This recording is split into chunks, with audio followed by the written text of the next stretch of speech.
Hi everybody, this is Dr. Brichter Von Doom. Today I'm going to show you how to make Magneto's Brotherhood of Mutants. Pyro, Sabretooth, Mastermind, Avalanche, Emma Frost, Mystique, Silver Samurai, Toad, Blob, Dakin, and Azazel, as well as, of course, Magneto.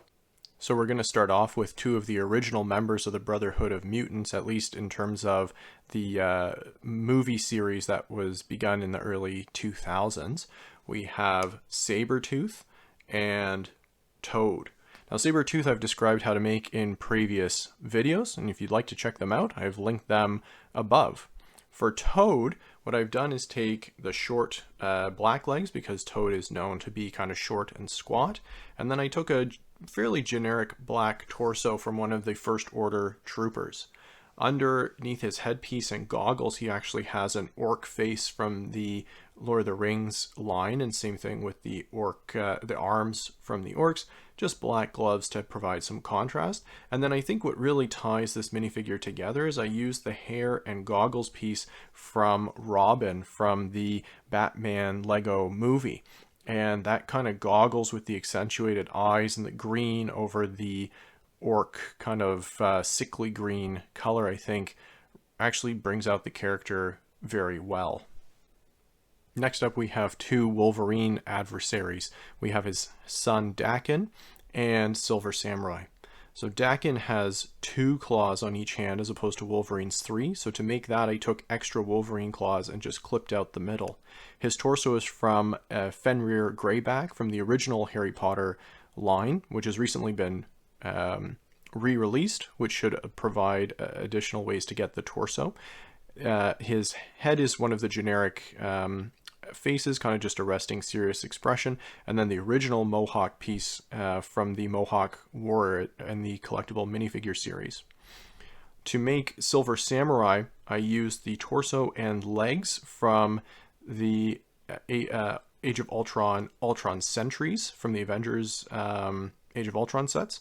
Then I used silver dark silver samurai armor from the Ninjago line to go over top.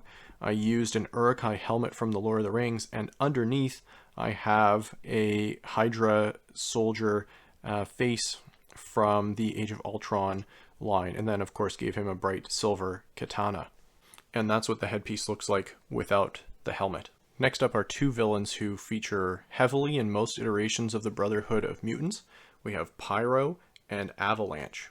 So Pyro, I used one of the Ninjago torsos with a kind of fiery feel to it, and I think that gives him a real flair to his costume. Then to match the bright red torso, I used the bright red shoulder guards from the Praetorian Guards in the sequel trilogy from Star Wars, and bright red legs. I then used the bright yellow arms that are actually the original Lego yellow flesh tone, and bright red hands to kind of complement it.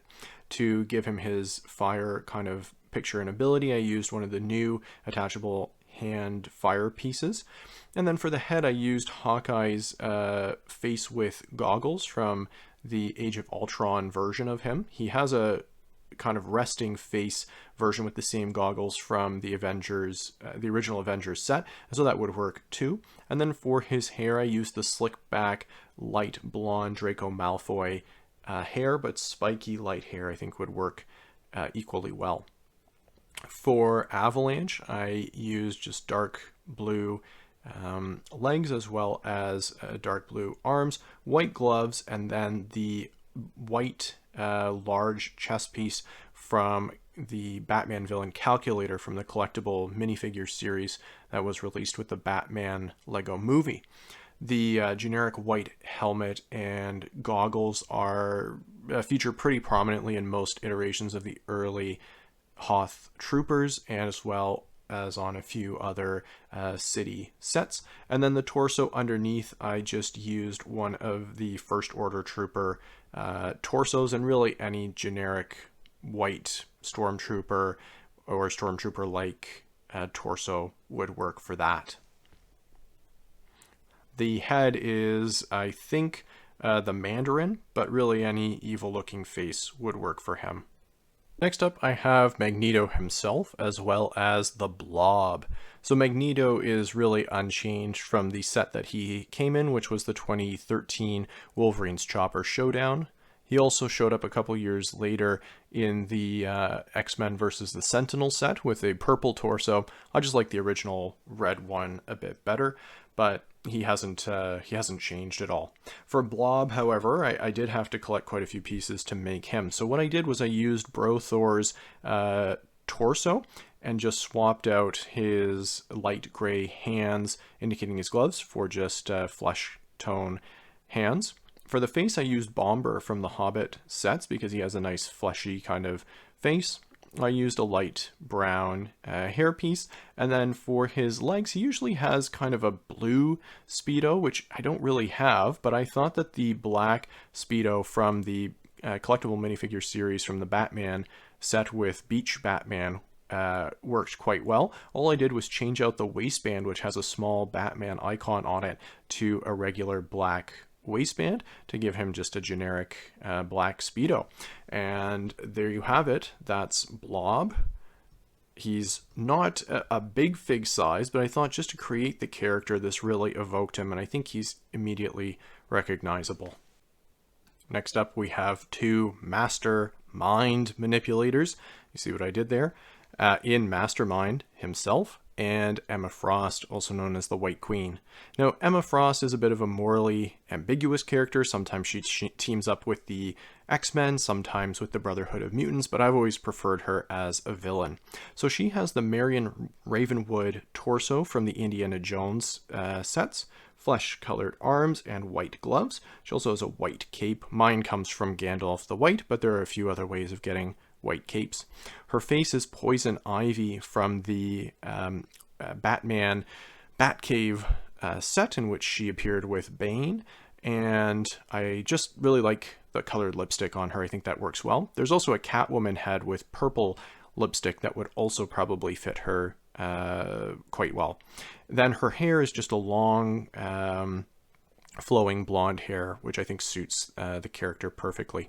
For Mastermind, I used the torso from the collectible minifigure series Detective, and just swapped out a Count Dooku face and long white hair for him, which gives him a very kind of old and creepy and sinister look, which I think captures the character perfectly.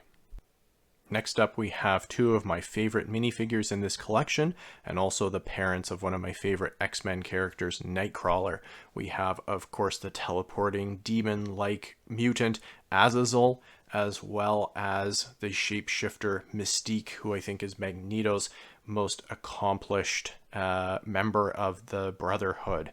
So to make Azazel, I used the red torso from one of the Nexonite fire demon characters that came in one of the blister packs, and same thing for the face. I just picked the most sinister and evil looking version. The only thing it's missing is the goatee that he often wears, but I think the rest of it is so good that it hardly matters. I used an extra black hairpiece from Wolverine, and then for the tail I used the Devil Halloween dress-up kid, as he does have a tail just like his son Nightcrawler. Then to complete the ensemble, he just has generic black pants and his two daggers that he fights with. For Mystique, I used the head and arms from Killer Frost from Lego Batman, and actually they come with a very good torso that would work well for Mystique, and I'll just show it here. So it's the black kind of halter top. The only thing is that it has Killer Frost's star in the middle, and most versions of Mystique are her dressed in white. So rather than basically just swap out the white hair for the red hair for Killer Frost and call it a day, I wanted to make a more unique version of Mystique because I think she deserves that. So I did give her her iconic red hair, and then I gave her kind of a combat look, and I actually used the Flame Trooper torso and legs from the Star Wars sequel First Order battle pack, and I just like that it has the knee pads, a bit of extra ammunition, and kind of an androgynous torso, so that it works well with her. And then I just gave her a couple of pistols as well. So there you have it, Mystique and Azazel. Well, I hope you guys enjoyed the video. Hopefully this inspires you to create some of your own custom Brotherhood of Mutants, and to have a team to go up against the X-Men and the Avengers. So thank you so much for watching the video, and I'll catch you next time. Bye. Hey man, this is Lego Korg, and this is my very good friend Lego Mick, and I'm interrupting my very important gaming to bring you an announcement. If, like us, you've been enjoying this channel, then make sure you hit the subscribe button, leave a like on the videos, and also leave a comment so we can hear your thoughts. Okay, bye!